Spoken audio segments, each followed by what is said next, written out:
কাঁদবে, আত্মীয় স্বজন পাশে বসে কাঁদবে, কিন্তু একজন মানুষও আমার আপনার সাথে ওই অন্ধকার কবরে যাবে না।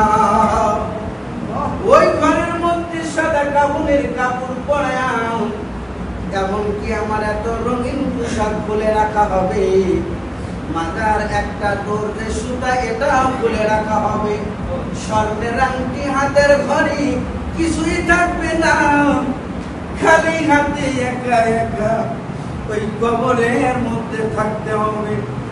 আমার আপনার আপনজন সব বড় হয়ে যাবে। ওই কবরের মধ্যে যদি আপন কেউ হয়, তাহলে আমি দুনিয়াতে যে আমল করেছি এই আমল ছাড়া আর কিছু আমার কাঁধে লাগবে না।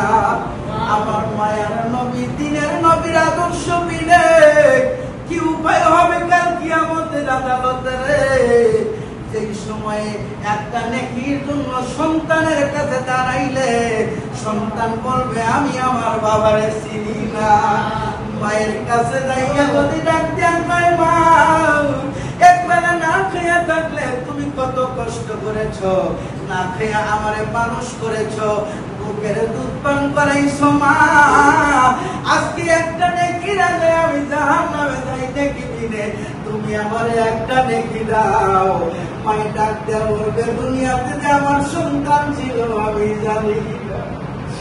এবার মা চিনবে না সন্তানের, বাবা চিনবে না সন্তানের, ভাই চিনবে না ভাইরে, সন্তান চিনবে না বাবা রে।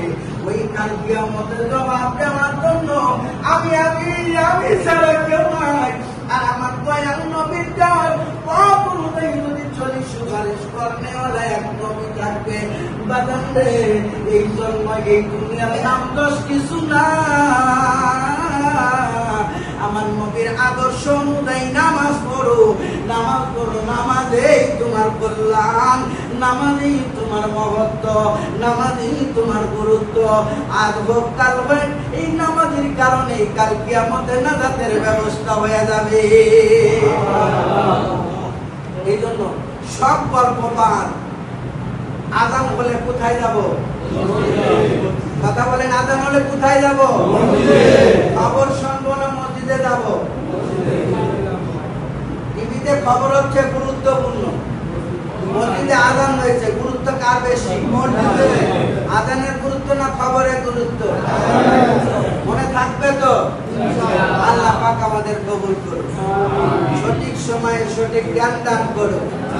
ওয়া আখিরু দাওয়ানা আলহামদুলিল্লাহি রাব্বিল আলামিন।